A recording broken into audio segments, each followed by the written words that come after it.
Through. Hello, my dear friends. A very good evening to all of you. Today, we are going to discuss about all this chi-square test, paired, unpaired test, t-test, ANOVA and all. And we will learn that how this topic is so simple. You just have to take 3 simple steps, and based on that, within 10 seconds, you can decide which test to apply. So, what is the trick? What are those 3 steps? First step is you have to look whether the outcome variable based on which result are being compared in the question is quantitative or qualitative. Because if the outcome variable is qualitative, we will simply apply chi-square test mostly if there is 2 or more group. Outcome variable means, let's say I am comparing effect of antihypertensive drug on BP. So BP is the thing which we are comparing, and BP is which type of data? Is it quantitative or qualitative? So BP is something which we can measure. Whatever we can measure is quantitative. Therefore, if we are comparing BP of 2 or more group, we cannot apply chi-square test. But if we are comparing effect of a new antihypertensive drug on number or percentage of hypertensive people in the 2 group. So hypertension is a qualitative data. See, qualitative data simply means those data which we can divide in category. You cannot measure hypertension. You cannot say that this patient has 2.8 hypertension. You can only say hypertension is mild, moderate, severe. So hypertension is categorical data. And if we are comparing effect of new antihypertensive drug on percentage of hypertensive people in 2 or more group, simply we will apply chi-square test. So first step is decide which variable is there, and sometimes they ask separate question from here also, like what you can say about my obesity. Obesity, is it quantitative or qualitative? Which type of data is obesity? If you are listening to this class, my dear friend, please do answer which type of data is obesity, quantitative or qualitative. You cannot measure my obesity and say that, sir, you are 3.8 obese. Okay, now is it on? All things are coming well? Chalo. Yes, sir. Yeah. Yes, sir. Audio, video perfect. Good evening, sir. Good evening, dear. So, I'm just telling you that in today's session, we will discuss how to decide which test to apply, chi-square, pair, unpaired, ANOVA and all. And then we will read parametric, non-parametric test differences also and do some question practice also. So the first step is you have to decide that the data which we are comparing, is it quantitative or qualitative? Quantitative are those data which we can measure like BP. Qualitative are those data which we cannot measure, but we can divide into category like hypertension. Hypertension is mild, moderate, severe. So similarly, I was asking this question, which type of data is obesity? What you can say about my obesity? Is it quantitative or qualitative?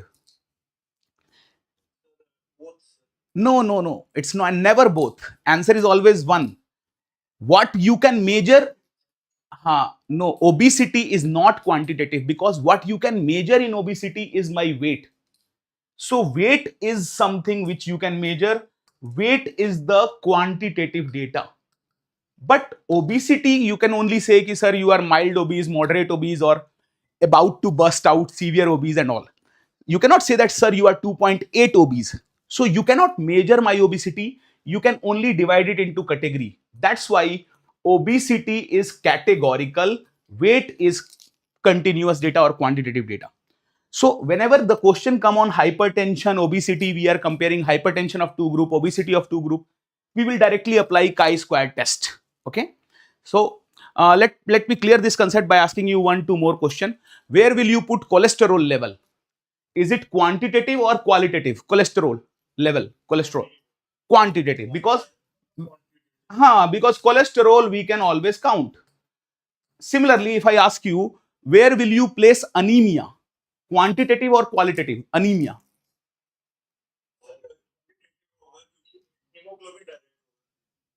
Very good. Hemoglobin is quantitative, but anemia is qualitative.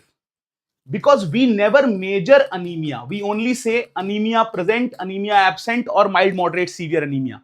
So when we say anemia present, absent, or mild, moderate, severe, it means we are dividing anemia into category. So disease, remember this very simple concept. Whenever we talk about any disease, all disease outcome is qualitative. And what we measure in that disease, like anemia, we measure hemoglobin. So hemoglobin is quantitative, but disease is qualitative. Okay, like, and I hope this difference is clear, and now you can answer all these things. Whenever you get in any question data in percentage or proportion, okay, then that is qualitative data. For example, I can say that in your class 5% student have gastritis. So gastritis is which type of data? Quantitative or qualitative? Which type of data is gastritis? Quantitative or qualitative? Very good, qualitative, because gastritis, mild gas, moderate gas, and a boom blam gas or puss gas. And so gas is always category. Similarly, when I say 5% of you are gastritis, it means I am saying 5 out of 100 have gastritis. And 5 out of 100 is percentage. When you multiply it by 100, it will come 5%, or 5 out of 100 is proportion. So whenever we talk about any disease, that is categorical qualitative, and result will come in percentage proportion. Similarly, here result will come in median and mode also. Median and mode are for qualitative data. But when we talk about hemoglobin or BP, I can take average hemoglobin of the class, average BP of the class, average weight of the class. So average or mean is used for quantitative data, median and mode for qualitative data, and qualitative data are expressed in percentage and proportion. Okay. So based on these things, you can decide if the data is of any disease which we are comparing, or if the data is in percentage, proportion, median, mode, we will directly apply all the non-parametric tests, for example, chi-square test. Okay. Now, quantitative data has two type of different thing, interval and ratio scale. So what is the difference? Interval scale are those variable which exist at 0. For example, many of you must have felt in your life 0 degree Celsius, 0 degree Fahrenheit. 0 degree Celsius, some of you definitely have felt. So is it that 0 degree Celsius and temperature gone? No, no, you can still feel it. That means temperature exists at 0. That means 0 of temperature is not a real 0. So temperature come under example of interval. But suppose you are posted in emergency casualty, your senior asked you to measure BP of a patient. You measure the BP and said, sir, BP is 0. What does it mean? It means patient has flied away, or the rubber tube is not connected with the BP machine. So can anybody have 0 BP? Not possible. That means BP is example of ratio, because ratio are those variables which are absent at 0. Like, can anybody have 0 weight? Not possible. Even air has some weight. So all the things are ratio. Like they say in various movie and TV serials also, 0 figure. Is it possible someone to have 0 figure? And of course not possible. The waist circumference will be something, na?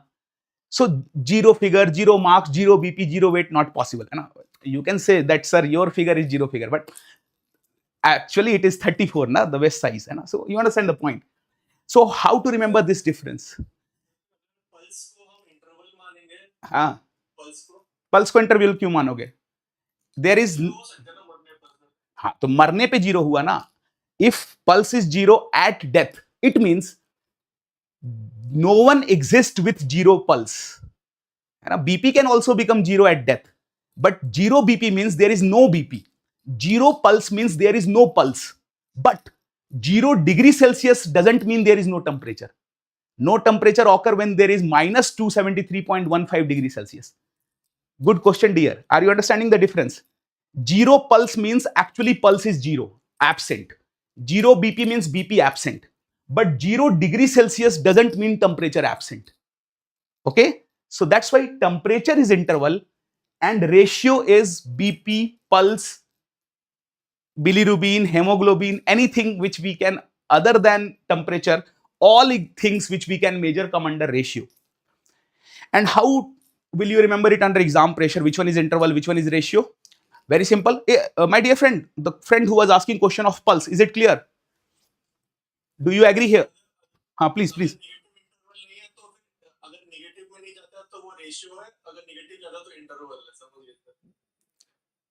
आओ तुमने एक नया logic निकाल लिया है. ठीक है, you can apply that logic. If something go into negative, that is interval. If not in negative, that is ratio. But that is not the logic which you have to write or discuss. है ना? This is your personal logic, and I have not thought about it. Maybe there are some exception to that also, but I will think about it. But first, focus here.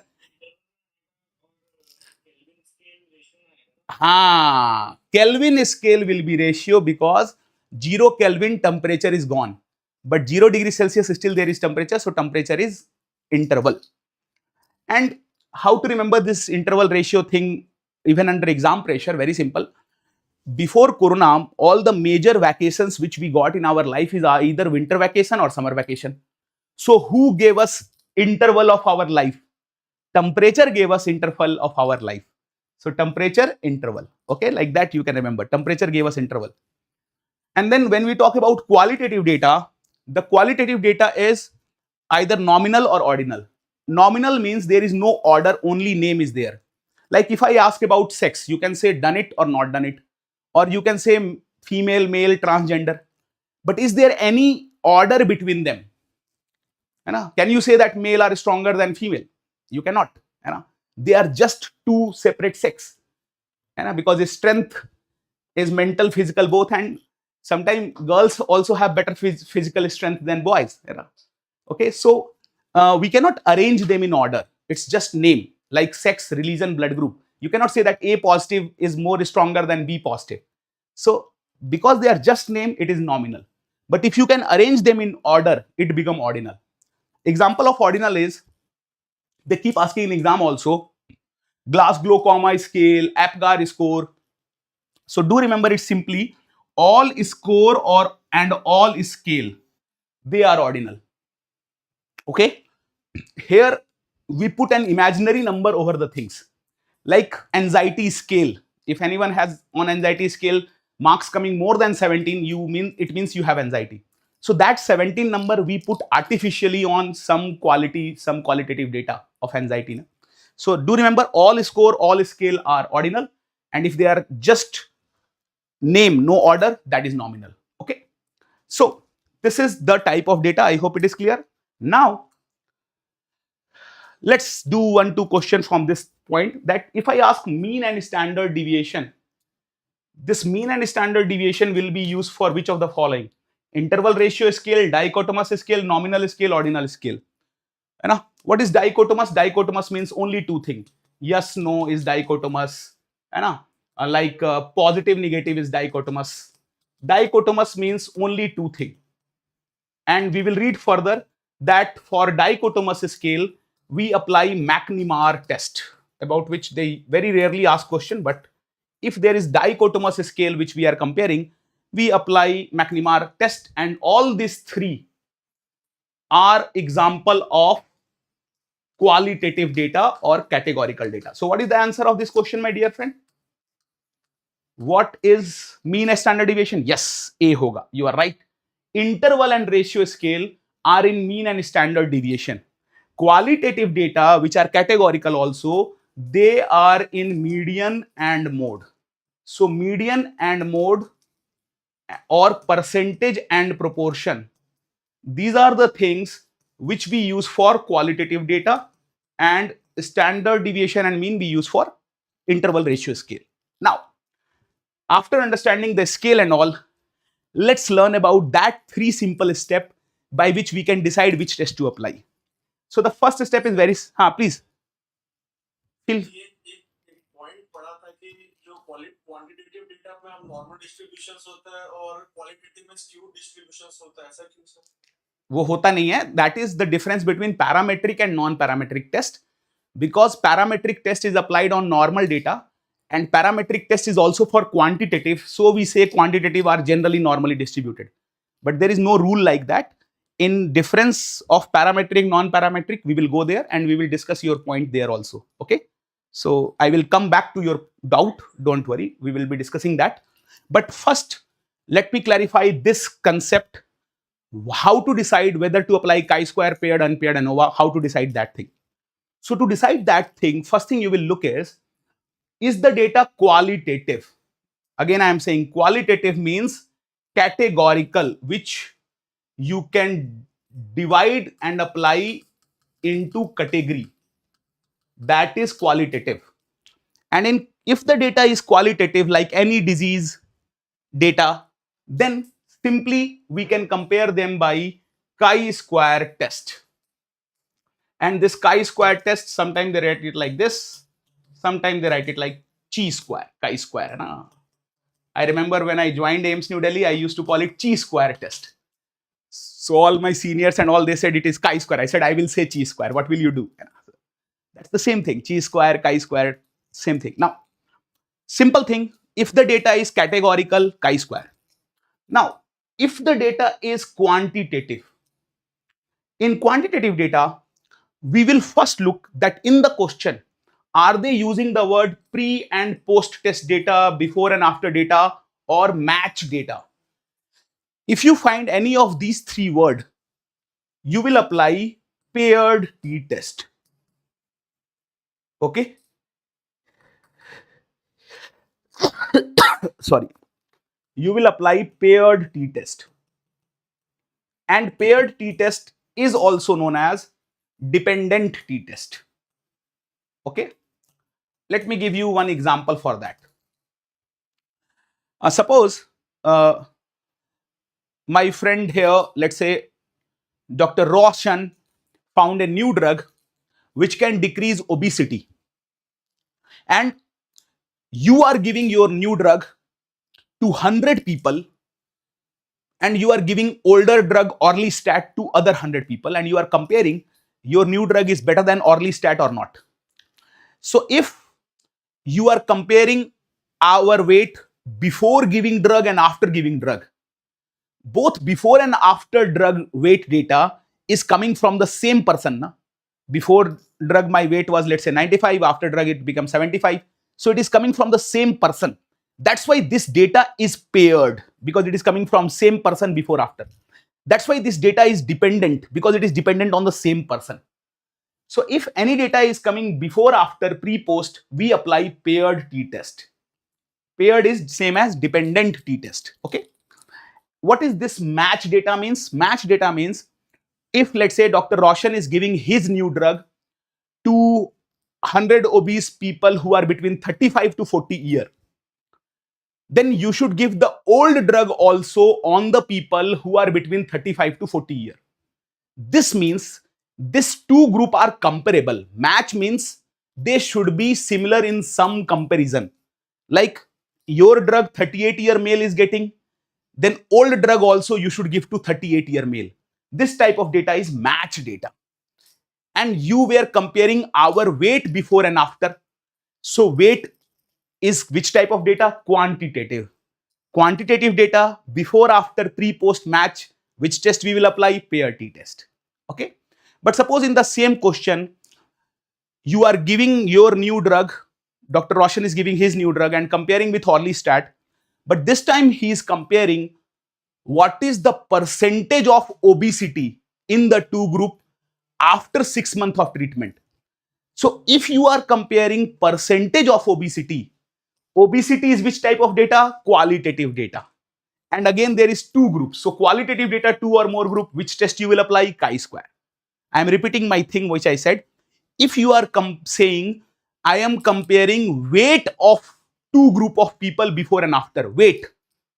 So weight is quantitative, we will apply paired t-test because you are comparing the weight before and after.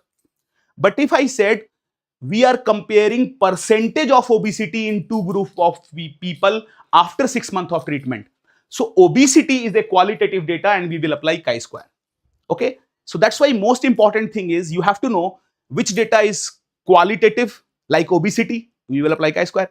Which data is quantitative like weight, you will apply paired t-test if you find in the question pre, post, before, after match word written. Okay. The second step is, हाँ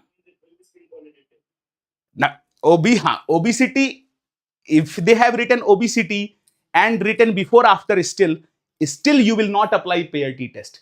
Paired t-test or any t-test is always for quantitative data which we can measure. Like weight is given before after, we will apply paired t-test. Before after is written then. But when they say obesity before after, obesity is a qualitative data, so here you cannot apply paired t-test. Very good. Your doubt was good and you yourself gave correct answer also.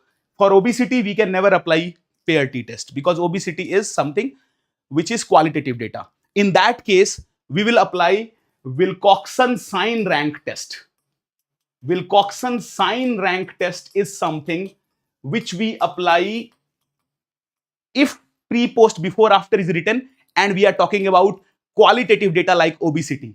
So when I talk about weight before, after, we will compare them by paired t-test, weight before and after. But if I write obesity before and after, we will apply Wilcoxon sign rank test. And this type Wilcoxon sign rank test question usually do not come in NEET or INICET or FMG exams, or Indian exam. They do not ask this question. They usually ask in US Assembly those questions. But if you want, we can discuss that also. So Wilcoxon rank sign test is same as paired t-test. Wilcoxon sign rank is for qualitative data. Paired t-test is for quantitative data. Okay. चलो now. इसमें same ही होगा ना, same qualitative, एक ही group पे हम लोग focus करेंगे ना सर, दो पे नहीं करेंगे, एक ही में करेंगे ना विलकॉक्सन में. तो वैसा it's not necessary. We can have one group, we can have more than one group. If you find this before after written, pre, post, before, after, then the data you have to check whether the data is quantitative or qualitative. If pre, post, before, after written, data quantitative like weight, paired t-test. No matter whether there is 2 group, 3 group, 5 group, doesn't matter. Pre, post, before, after, paired t-test. Similarly, in case of obesity, if there is 2 group or 1 group or 4 group or 6 group, if they are comparing obesity before and after giving the new drug, then you will apply Wilcoxon sign rank test no matter how many groups are there. Okay. Chalo. I hope it is clear, dear. Still keep asking question. I am very much liking your doubts which you are putting in between. Keep asking this question. You are giving peace to resting soul of Abdul Kalam Azad also, hai na? Because first sign of a student is a student ask question. That's what he had said before dying. So keep asking question. Very good. Is it clear till now? Do you agree? हाँ, yes, please.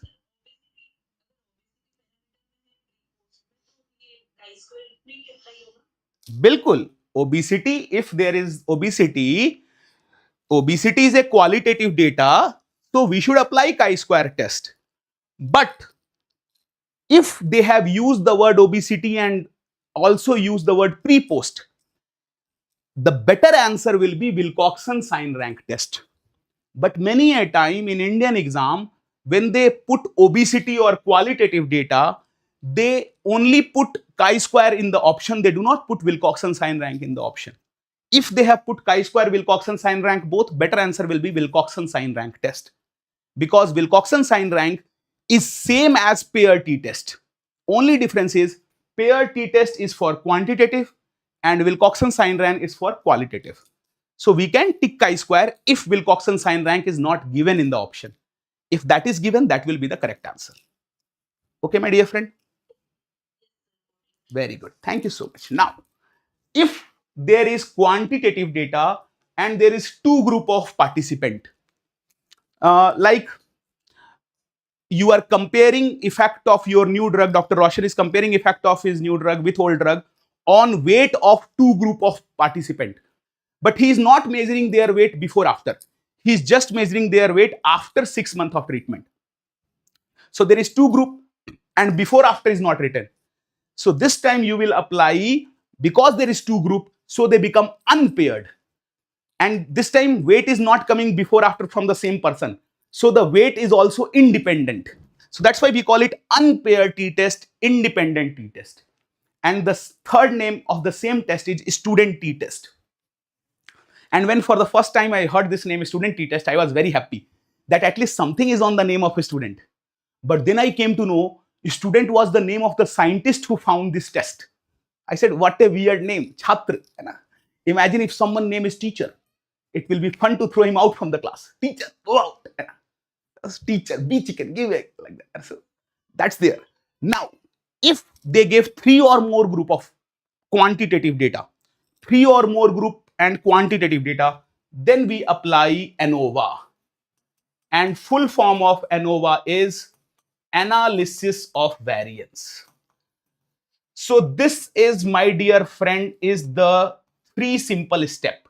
First step is you have to check whether the data is categorical or quantitative. If categorical, 99% case chi-square test is the answer. If it is quantitative, you will see in the question pre-post, before, after match word written or not. If written, answer is paired. 2 group unpaired, 3 or more ANOVA. So based on this technique of 3 step, you can solve most of this question. Is this 3-step technique clear to all of you? I know there is some doubt in your mind, but that doubt will be cleared by solving some question. So let's practice some question on this concept.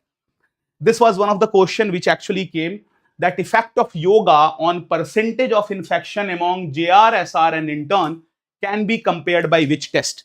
And they gave this graph where there is JR, SR, intern and there is infection percentage written. So what do you think? Who will get more infection? JR, SR or intern? Subjective है योगा तो फिर chi-square ही होना चाहिए qualitative.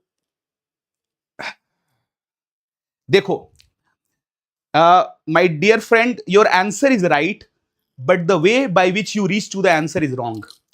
Yoga is not the outcome. We always compare the outcome variable. We are not comparing yoga. We are comparing that after doing yoga, what is the infection percentage in 3 group. So percentage of infection. His answer was right because outcome of study you have to compare. What is coming out and whatever is written after on के बाद जो भी लिखा होता है, that is the outcome. Because we are comparing, let's say, not yoga but any medicine on percentage infection. So there also we are comparing percentage infection, you have to follow there.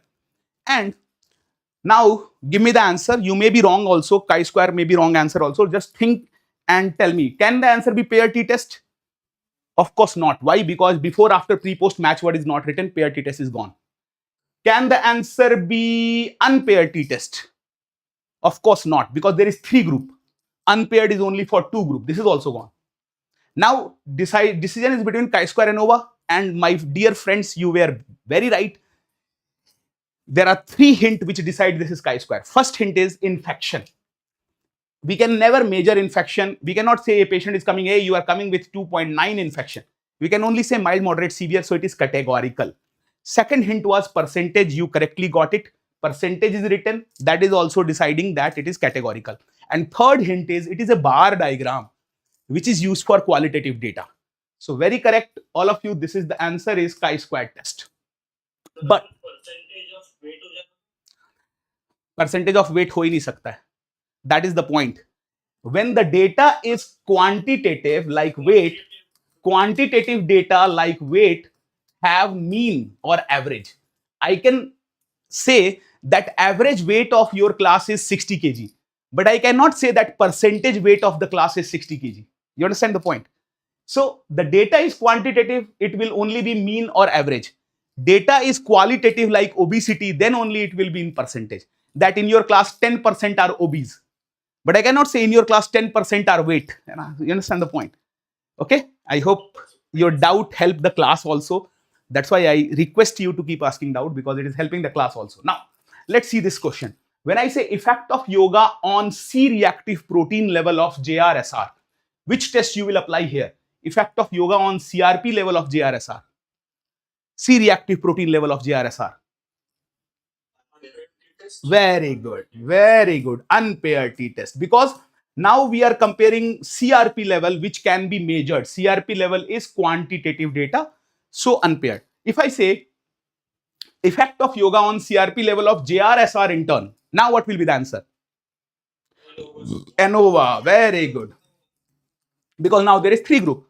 And if I say effect of yoga on CRP level before and after doing yoga, effect of yoga on CRP level of JRSR before and after doing yoga, that is paired T-test. Paired. Why paired? Because they have used the word before and after. So if you find before, after, pre, post match word written and they are measuring CRP, which is quantitative, answer will definitely, you all are correct, paired T-test. Okay. So this topic is not tough. Only in lack of practice we think it is tough. It is actually not tough. Let's do some more question. Last slide में हाँ effect of yoga on health बोल देते हैं तो 𝐒𝐿 मतलब देखो, effect of yoga on health we cannot compare. How will you compare health? You have to put some parameter which we are comparing. Let's say you can find effect of yoga on happiness level. Happiness level we can compare by some artificial scale, and happiness level is again artificially converted into ordinal data like depression, anxiety, all.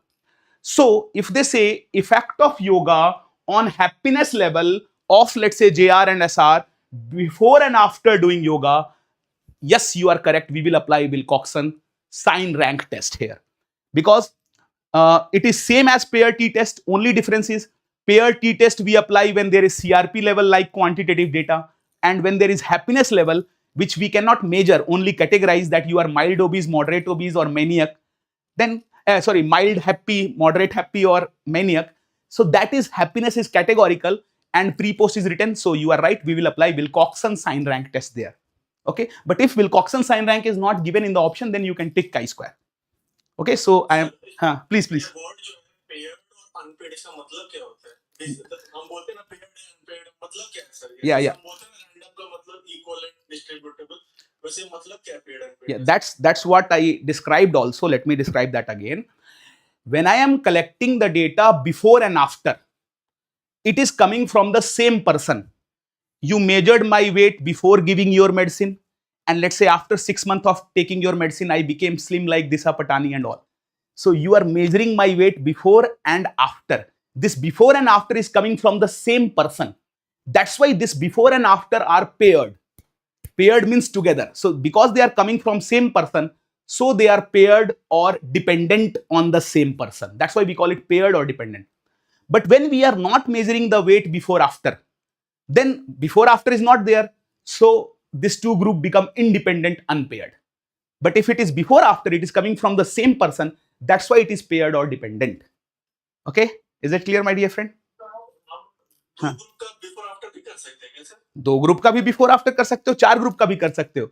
Whenever you are doing before after, before I gave you the example of two group only. One group new drug of Dr. Roshan, one group old Orlistat drug. So when you are doing before after of two group, three group, four group, how many group? Because before or after is always coming from one person which you are comparing, and you are comparing the two group with each other. But how you got pre-post weight? Pre-post weight you get for every patient separately.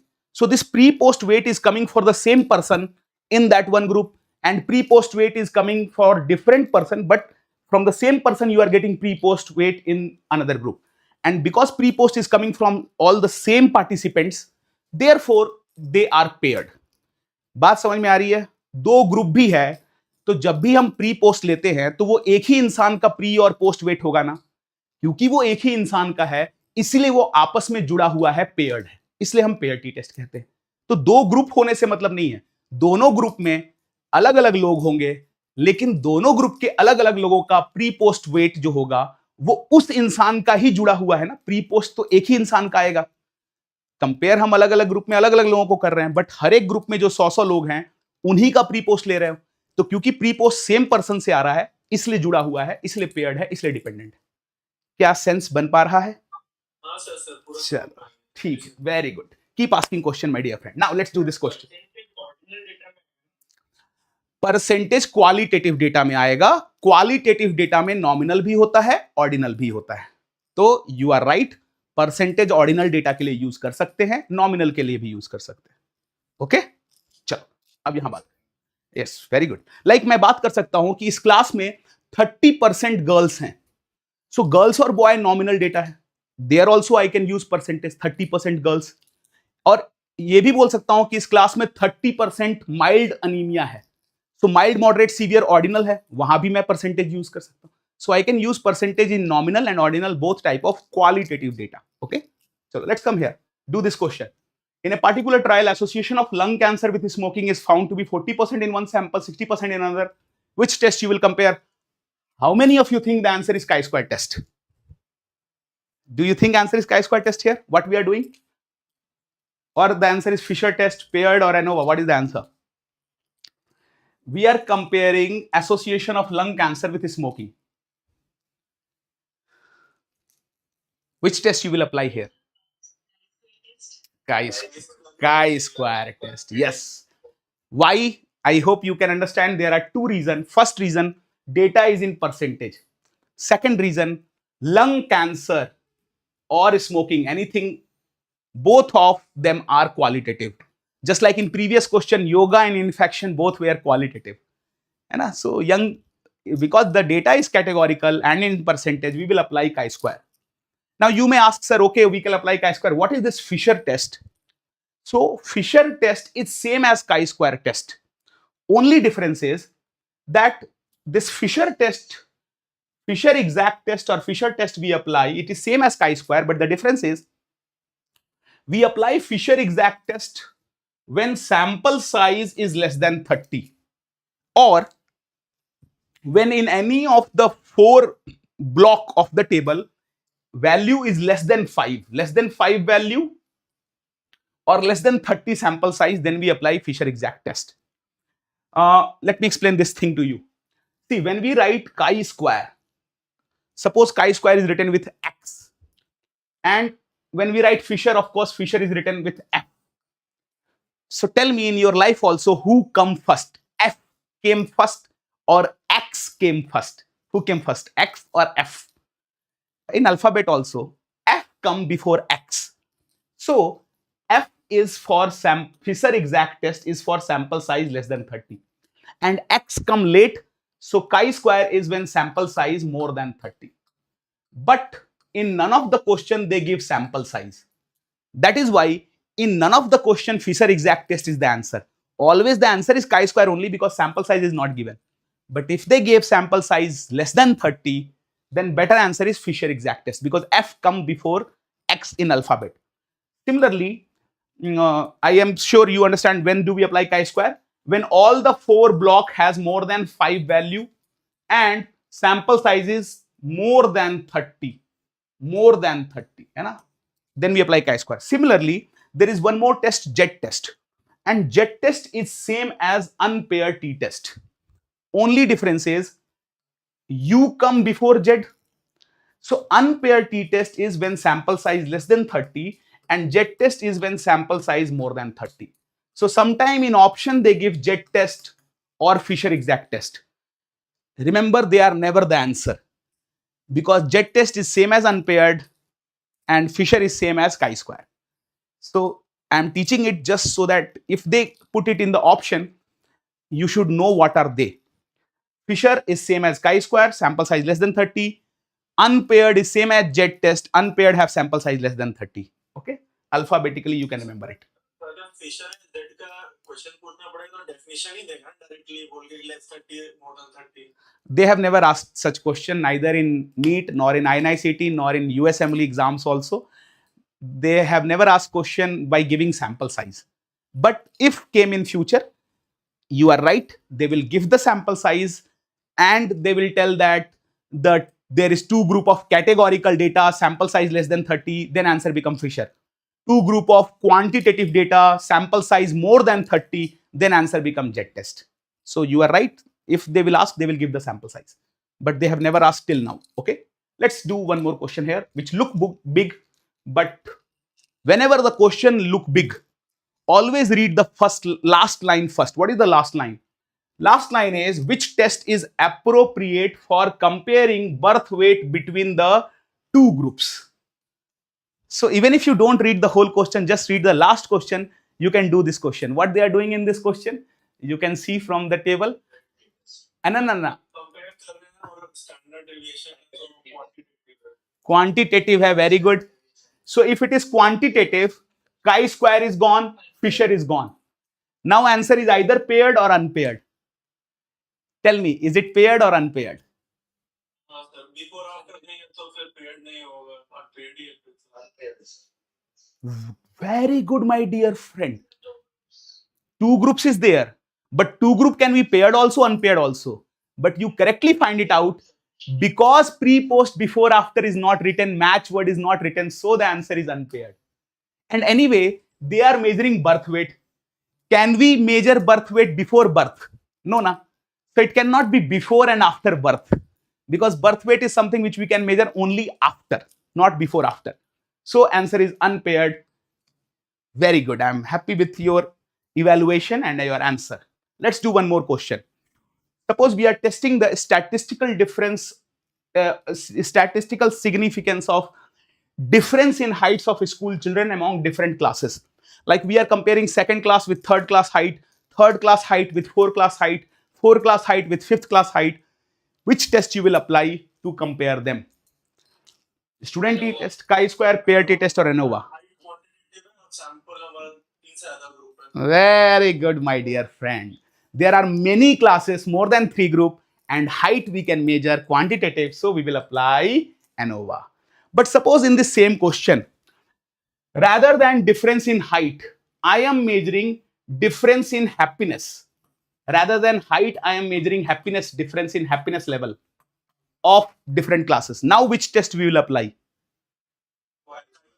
Chi-square. Very good. So if I am comparing qualitative data of more than 2 group, chi-square. If it is quantitative data, ANOVA.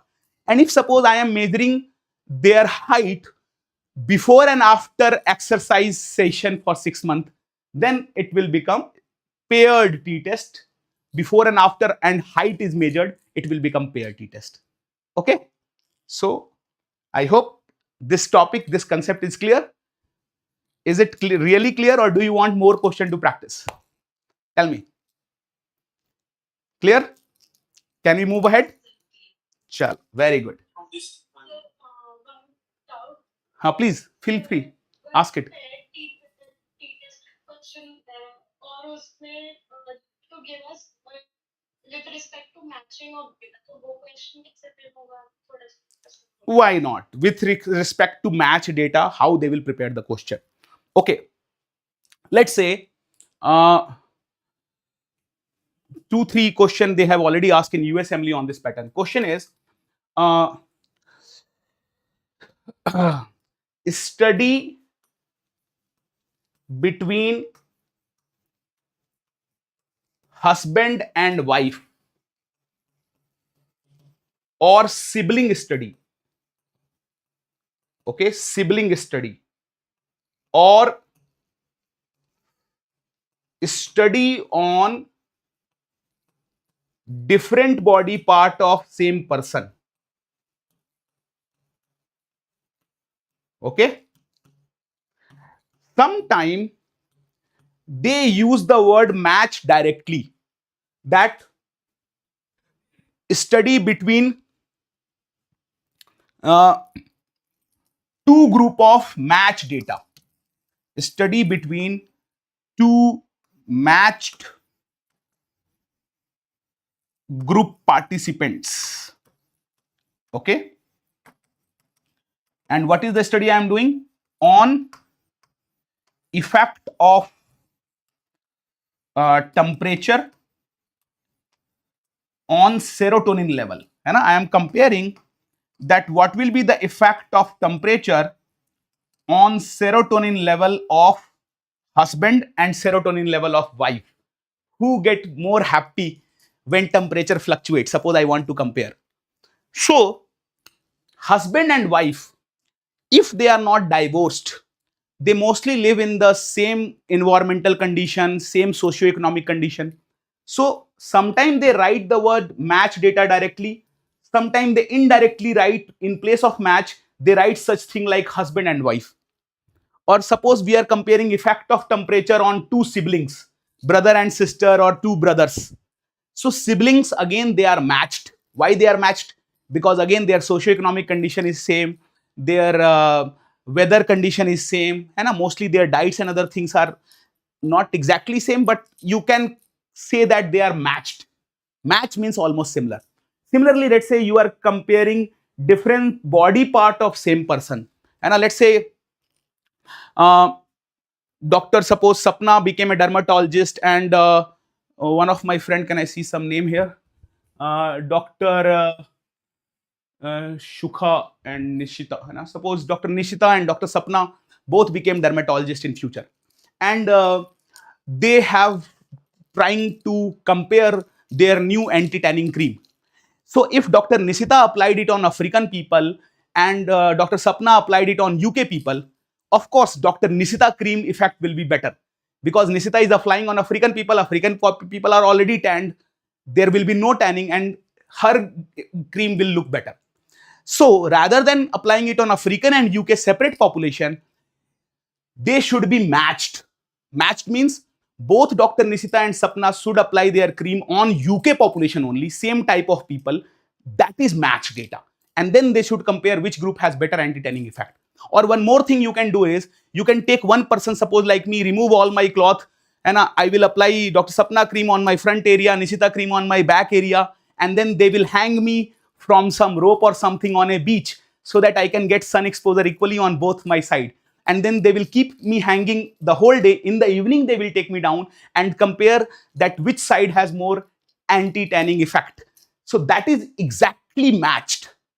Same. Match means different body part of same person is also matched. Like for example, suppose uh, let's say you are comparing effect of a new pupil dilator with tropicamide. So in one eye you put tropicamide, one eye you put a new vasodilator. So these are two different body part of same person, that is also matched. So sometimes they use the match word directly.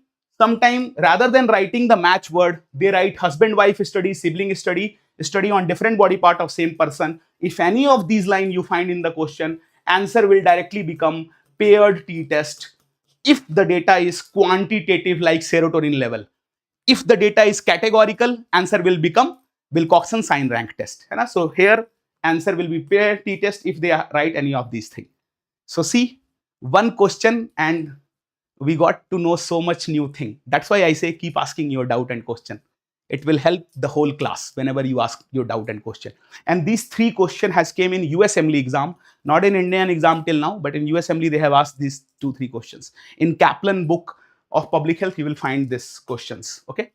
Now, if this topic is clear, if you have still some doubt question, feel free to ask. Let's discuss what is this parametric and non-parametric test. So the main difference between them is, parametric test is applied with an assumption that data is normally distributed. In normal data distribution, we apply parametric in normal data distribution. Simple. Let me give you an example. Suppose I want to measure marks of 5,000 students. Marks is something which we can measure, quantitative. And if I measure it on 5,000 students, some student will be the topper, some student will get very less marks, but roughly 2,000 to 3,000 student will come in the center. So this is the point. Whenever we have 5,000 participant, large sample size, data become normally distributed. This is known as central limit theorem. That if the data is on a big sample size, it become normally distributed. Okay. Any example you can say. Let's say I am comparing weight of 5,000 people. Some people weight will be 50, some people weight will be more than 100. Majority of people will have weight between 60 to 90. So that will be here like that. Okay. So large sample size, normal data. But if the data is skewed, on skewed data we apply non-parametric test.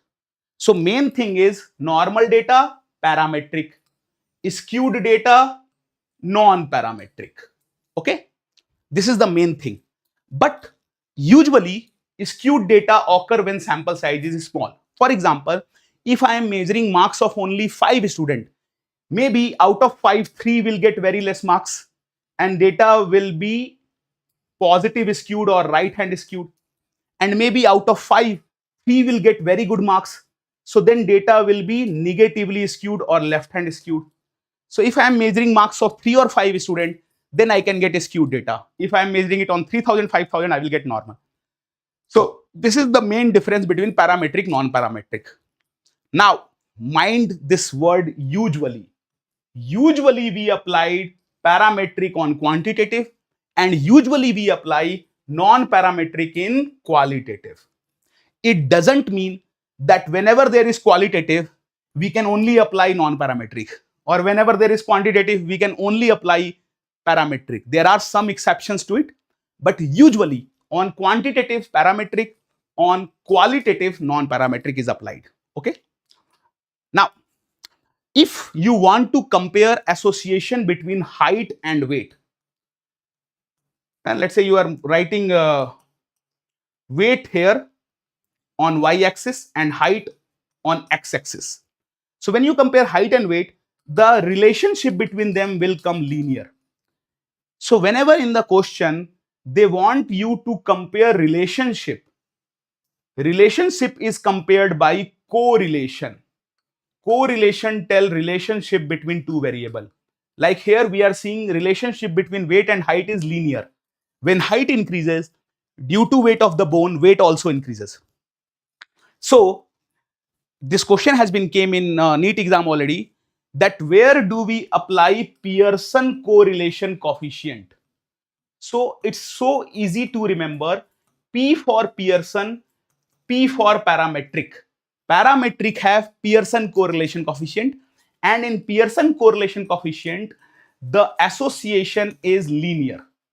One increases, other increases. Linear. Linear can be positive linear or negative linear, but association is linear. P for parametric, P for Pearson. But if we are doing non-parametric test, on non-parametric test, we apply Spearman correlation coefficient. Which correlation coefficient? Spearman correlation coefficient. And to apply Spearman correlation coefficient, at least one data should be qualitative. At least one should be qualitative. For example, suppose you are trying to compare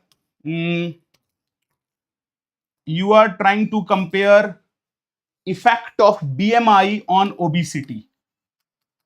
I hope you know that in WHO Asian classification, only till 22.9 you are normal. Till here you are normal.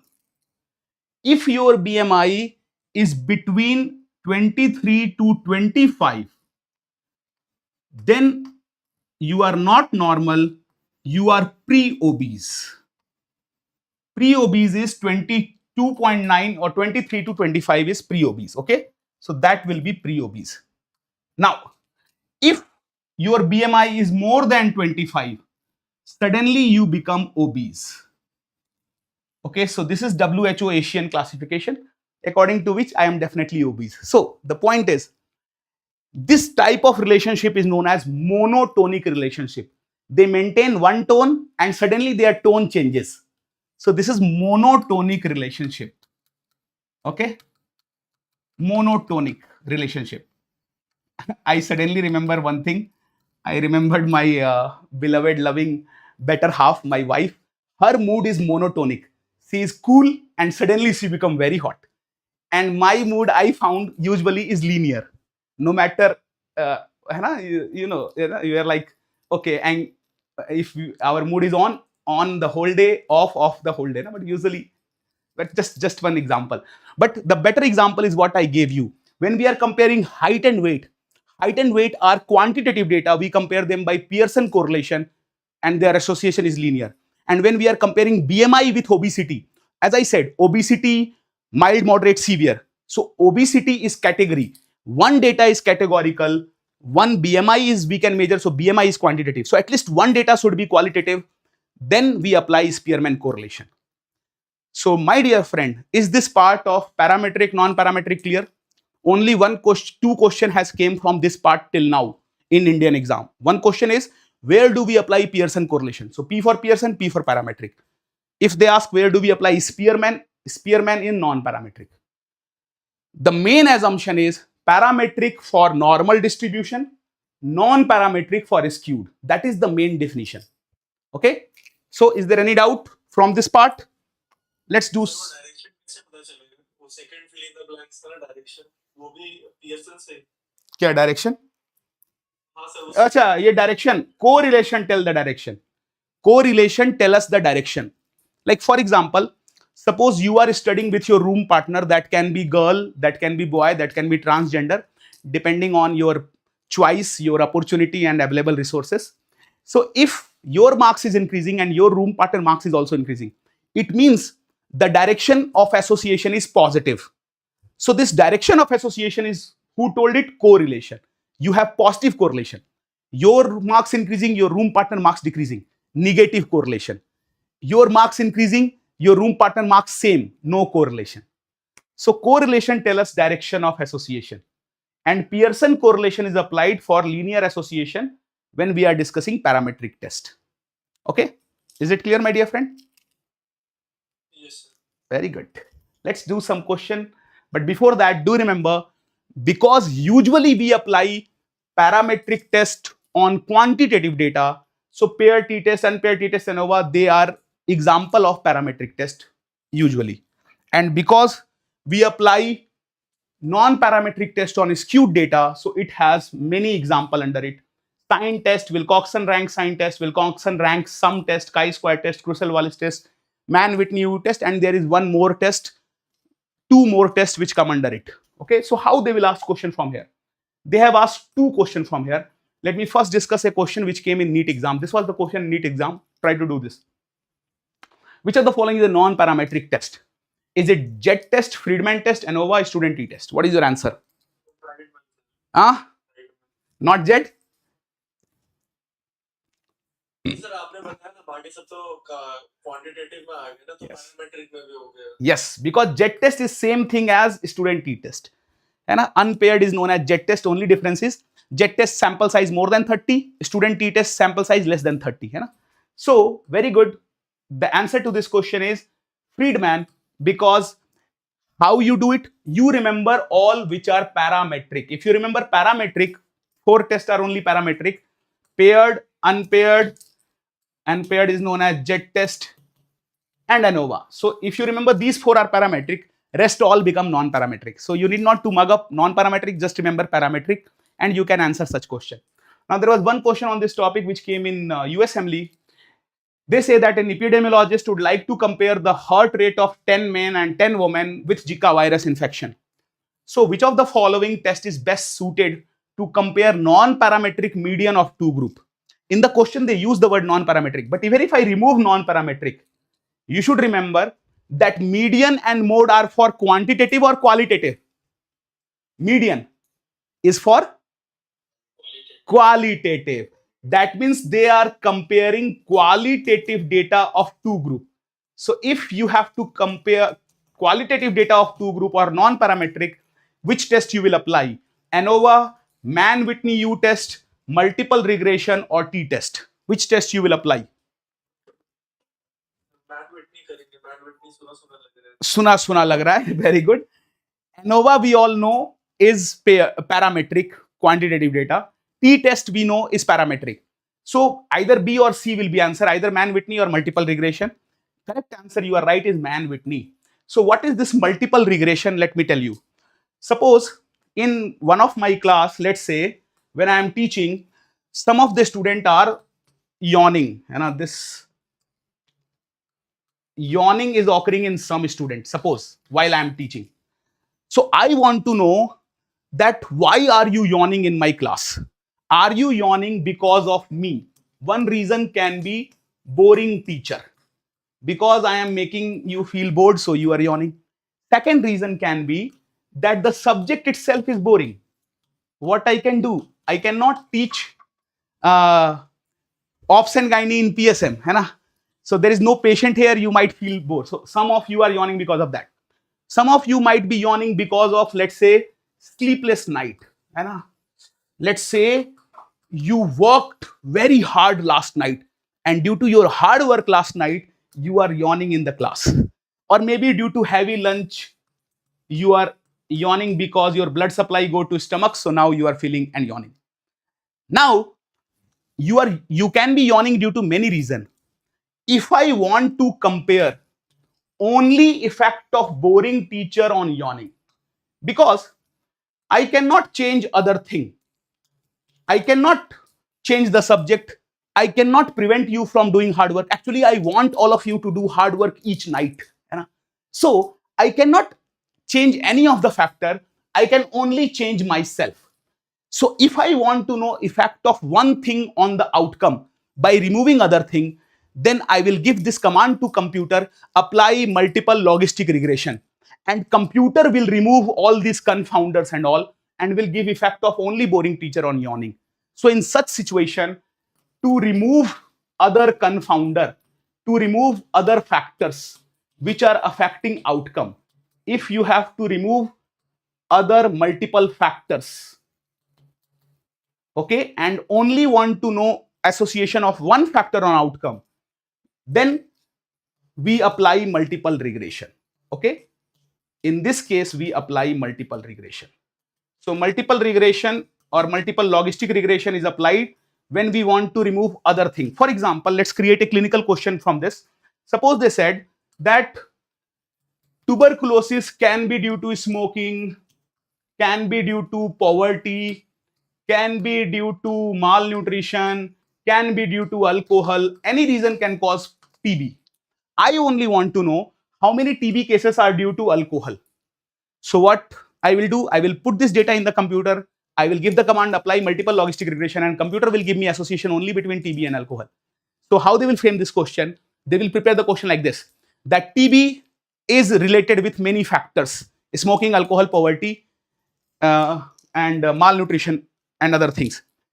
The researcher want to know association only between TB and alcohol, which statistical analysis method he will apply. So here, to know association only between one thing, you will apply multiple logistic regression or multiple regression. Okay, so that answer which you gave was correct. And with this, we understand all the questions which can come from this topic of parametric and non-parametric test. So it is a very useful topic. I recommend all of you to go through this video with a clean mind before exam also one time, and practice some question on this topic also. I am sure you will never be wrong in any of these questions, because this concept is simple if you understand these steps, 3 steps by which we decide. Okay, so if there is any doubt, any question, my friend, feel free to ask it. You can post me on in that Telegram group. I think after the class they will post you the sticker of the Telegram group. Sankalp 3.0 Telegram group is there of PW. अरे why not, जाने मन जो कहो, है ना। 99% चीजें जो भी तुम बोलोगे वो मैं दिखा सकता हूं, लेकिन 99% केवल, है ना।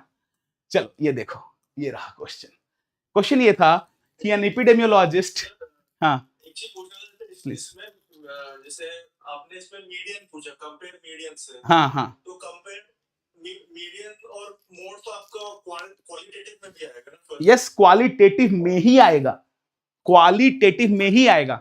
इसीलिए हम लोग मैन विटने यू लगा रहे हैं, because Mann Whitney U is non parametric usually for qualitative. अगर इसमें क्वालिटेटिव नहीं हो करके, हाँ बोलो बोलो बोलो, क्वेश्चन पूरा करो।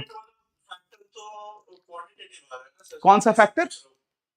हर्ट रेट जो बोला, कंपैरेटिव हर्ट रेट बोल रहे हैं हम, तो हर्ट रेट तो क्वांटिटेटिव हो जाएगा, ऐसे पूछ रहा हूं। हाँ, पूछ तो सही रहे हो तुम।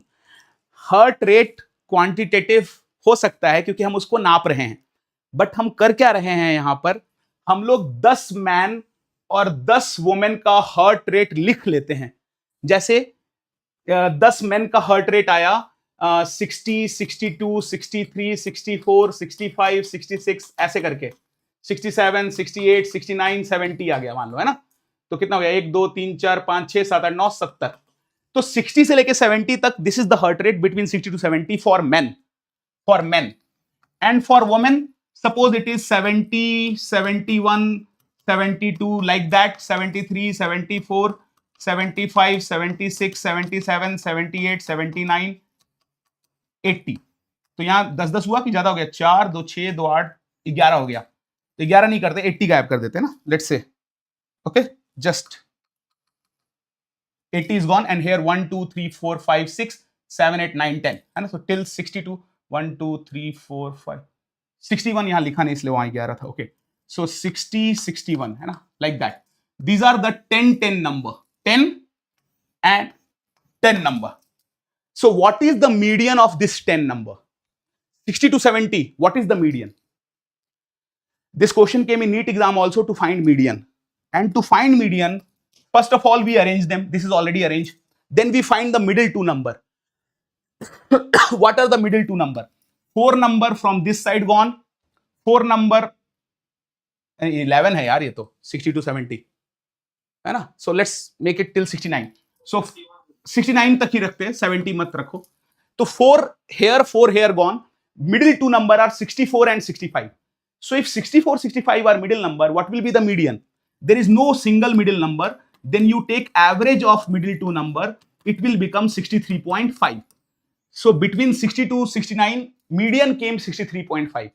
And similarly, this is the 10 people, and here we will arrange. अरे ठीक है, what I'm trying to make you 64 and 65 is 64.5. Yes. Actually, my math marks was very poor. I got only 51 out of 100 marks in math in 10th class. That's why I choose bio.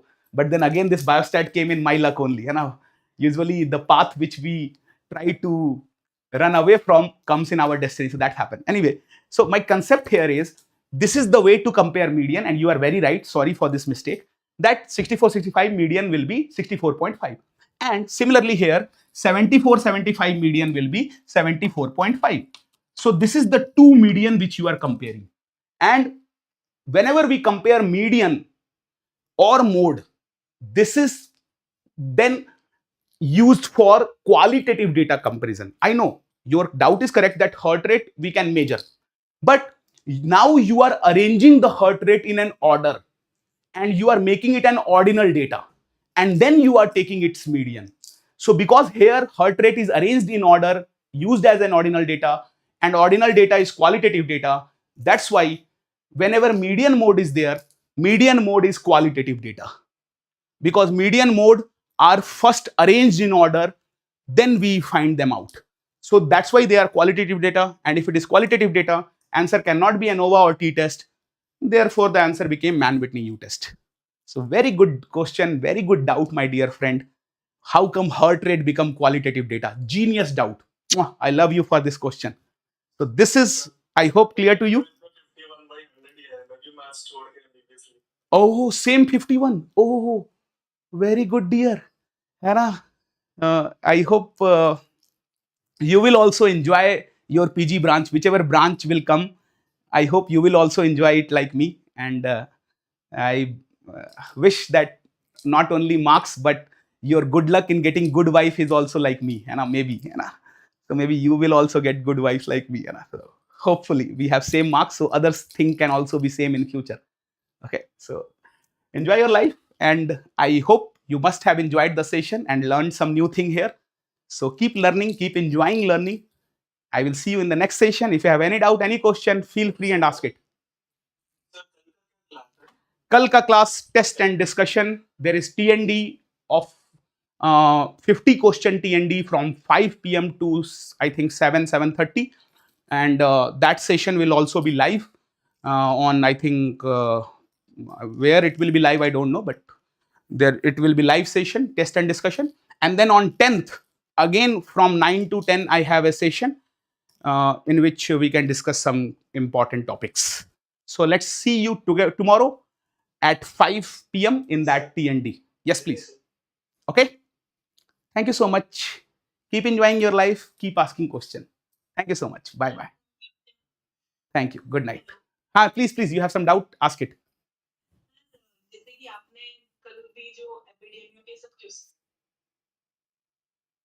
भाई मेरे हाँ हाँ हाँ हाँ please please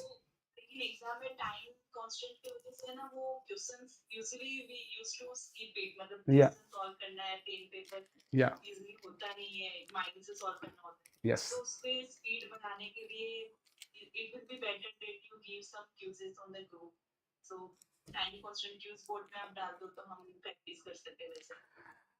okay, that's a good suggestion.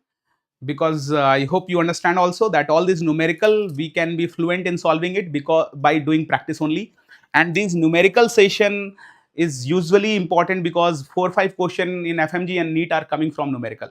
So we need to practice, and for practice I should keep giving some question in the group. Okay, if you say so, I will post some more numerical questions on the group. I will give some 10-20 question to the people and to the team, and they will keep giving one question on regular interval in the group to be solved. Okay, but the problem is you can get the answer, but how will you get the explanation? So for the explanation, again I will come maybe once in a week or once in 10 days, and I will summarize all the question which I put in the group. Okay, so we can have that thing also. Okay, thank you so much, your suggestion. एक doubt था, हाँ please feel ये free. जो formula आपने sir कल बोला था sir, hmm. 4pq by E square. हाँ ई स्क्वायर. तो 4 जो है वो z का वैल्यू है ना सर, जेड का नहीं, जेड स्क्वायर. जेड, हाँ कैसे लेंगे? वही तुम सही आंसर दे रहे हो, you are giving the right answer. सिर्फ 5% अल्फा एरर के लिए है ना, 95% कॉन्फिडेंस इंटरवल चेंज करेंगे तो 4 से चेंज हो जाएगा ना सर वो तो फिर. Yes, that is so true. Precision we can change. Like in my study, in my post graduation, I had taken precision of only 1%. So precision we can always change from 5%. But for a new study, precision is taken as 5%. And you are right that for sample size, especially in cross-sectional study, only in cross-sectional study, when we ask question from every participant about prevalence at present moment. Like let's say if I ask how many of you are using Tinder or Bumble or dating app right now, and suppose in the class 30 people said yes out of 100.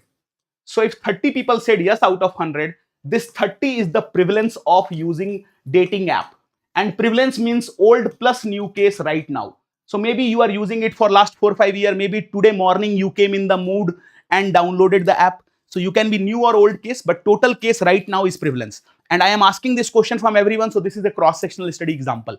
Asking question from everyone about present moment prevalence. That is why cross-sectional study is known as prevalence study or snapshot study, because we can never take picture in past or future. We can always take picture only in present moment. That's why it is snapshot study, prevalence study. So in cross-sectional study, when we have to find sample size, the original formula is z square pq by e square, where e is the precision. And this precision is something which is usually taken as 5%, but it can keep on fluctuating. And this z value is 1.96. So when we do z square, it is 1.96 square, and 1.96 square is roughly 4. That's why in place of z square, I told you the formula 4pq by e square. So yes, my friends, you are right, and you have studied this topic well. So very good, है ना? Keep learning. हाँ. Keyword वाली class ले सकते हैं क्या sir? जैसे बहुत सारे कीवर्ड्स आते हैं ना कि ये कीवर्ड का मतलब ये आंसर है, ये कीवर्ड का मतलब ये आंसर है. मैं कभी ऐसी कोई क्लास नहीं लूंगा. मैं कभी ऐसी कोई क्लास नहीं लूंगा. मैं कभी गलती से भी ऐसी कोई क्लास नहीं लूंगा जिसमें मैं आपको कीवर्ड से आंसर फाइंड करना सिखाऊंगा. यही वो प्रैक्टिस है जिस प्रैक्टिस की वजह से बहुत से स्टूडेंट एफएमजी के बार बार फेल हो रहे हैं. क्योंकि उन in most of the foreign medical graduate college, what they do is they give them 500 question, and out of that 500 in any unit test or exam, prof exam, 50 will come, they will be told. So the night before the exam, they mug up those 500 and question. And how they mug up? They mug up if Sita is given, answer will be the one with C in that. So if you will mug up such type of way, keyword and answer, the problem will be that when you are solving previous year question, one time you will mug up the answer, and when you will go to solve the previous year question again, you will find it very easy to do because you have mugged up the keyword and the answer. But in the real exam, they will keep that keyword, but they will change the language. So you think you have tick it right, but your answer will become wrong. Why keyword and answer questions should not be practiced? Because if you practice keyword and answer, and in exam they gave you the keyword but the language is changed, the answer get changed. And many a time examiner does this trick. They take the same previous year question but change the language a bit. They put the same keyword but answer is different. And all the students who mug up the keyword and answer, they do wrong in such question. So mugging up or memorizing thing is a proof that you have a very good memory. If you can mug up something, keyword and answer, it means you have a sharp memory. But this practice can make your answer wrong in the real exam. So it's my kind request, my dear friend, that don't try to get answer through keywords, because you can get trapped there. My suggestion is understand the concept, then find the answer. Sorry if I became a bit